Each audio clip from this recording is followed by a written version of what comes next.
Alright there guys, this exercise is going to be all about essentially changing the color of something. Sometimes within graphic design or photography, might do a shoot with somebody, or you might get supplied an image of something and then they say, oh, that color is not quite right. You can change it, right? And of course everyone thinks it's just that easy in Photoshop, and it's not really too difficult, but it does take a little time and a little practice. So for this, we're going to use this image here, and by the end of it, we're going to change the color of his jacket to just about any color that you want to. Well, but we want to, and then you'll do this with an image of your own. But here we'll see how to do it. First thing that I want to show you is down here with the adjustment layers with curves, which is trying to remember if I don't remember if I've given you a video on this or not. But curves is kind of like levels, but you can pinpoint a lot more onto here. You can go through, so I put a point there to lighten, point here, go through, darken it up some. This gives what's called kind of a standard S curve to give a little more punch to it. And then if I really want to go crazy, I mean, see, you can get carried away with it pretty quickly. That's not our goal here, but I just want to show you that to do it.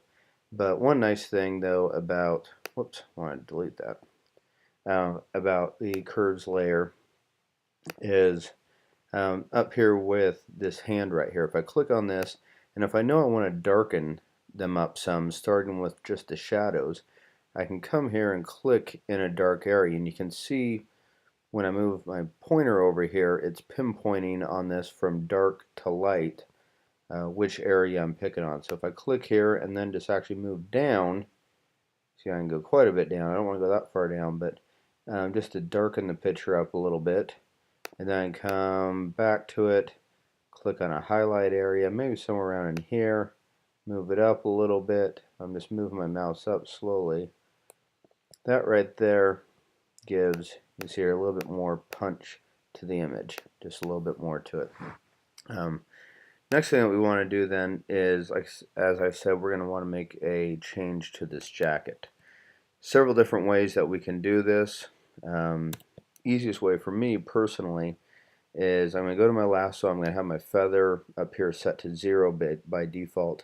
The feather would be just kind of the blending of the effect out and how many pixels out you want it to go. But so to start with, generally on something like this, you're going to want to make just a quick selection, because then we can come back in, which I'll show you here in a second, and we can, I'm going to go around his hand here, coming up, we'll come back and fine tune it a little bit. So now we're going to come in a little bit closer. Areas that we want to add, if I hold down shift, I then can add to fine tune this just a little bit at a time. There we go, just added that. And then areas where I want to take away, if I hold down option, you'll notice I get that minus sign. Excuse me. Whoops, wrong way. That was, I wanted to add to that, my bad. Anyways, there we can get in. Up here is where we want to take away, so I'll hold down my option key. And that gets rid of those. Once you get all the way around on yours and have what you want, at that time, if you go to layer, select save selection, you then can call it what you want, and you notice that it's going to be put in as a channel. I'm not going to save this because I already have. You can see right down here as my coat. Okay, so if I come back to RGB, I'm going to hide that one.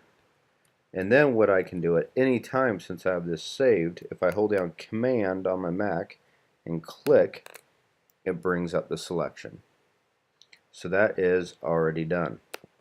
Now, as we were talking about wanting to change the color on this, it's going to be pretty darn easy. I just come to my adjustment layers and I come here to my hue saturation. And then you can see here, as I slide my hue across, it is changing the color.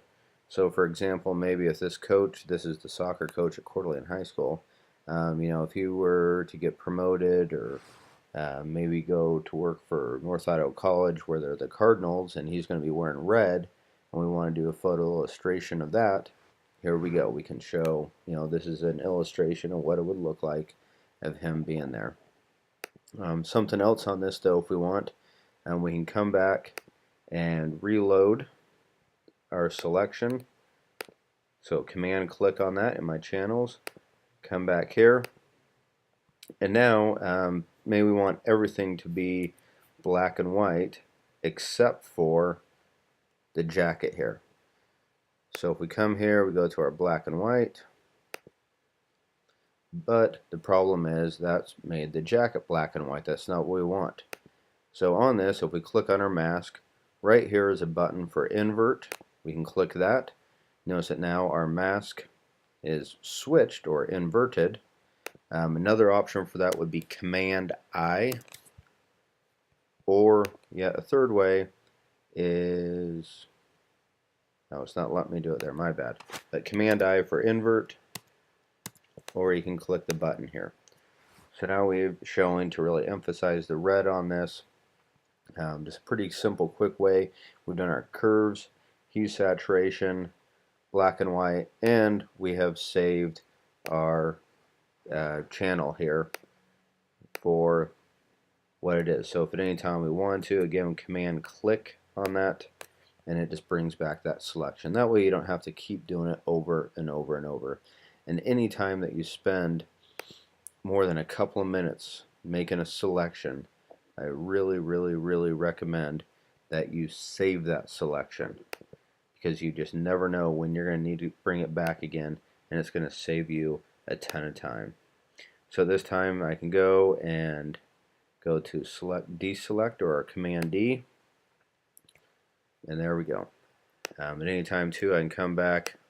Here's how we started off originally, and here's how we wound up. Again, we have the curves on here to give it a little bit more punch, a little more contrast to it, change the color of it.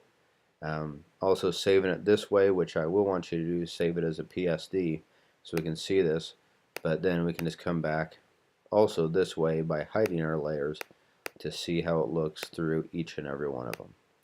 Again, this may not be something that you do a lot, but certainly having these skills and just knowing that there can be applicable to many other projects that you might find yourself doing, especially as a graphic designer.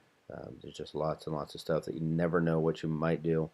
Having these skills is only going to be a benefit to you.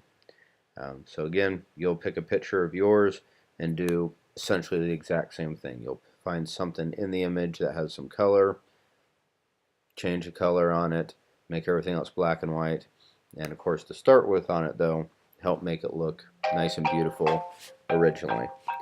And there goes my phone ringing, sorry. So that'll be the end of this.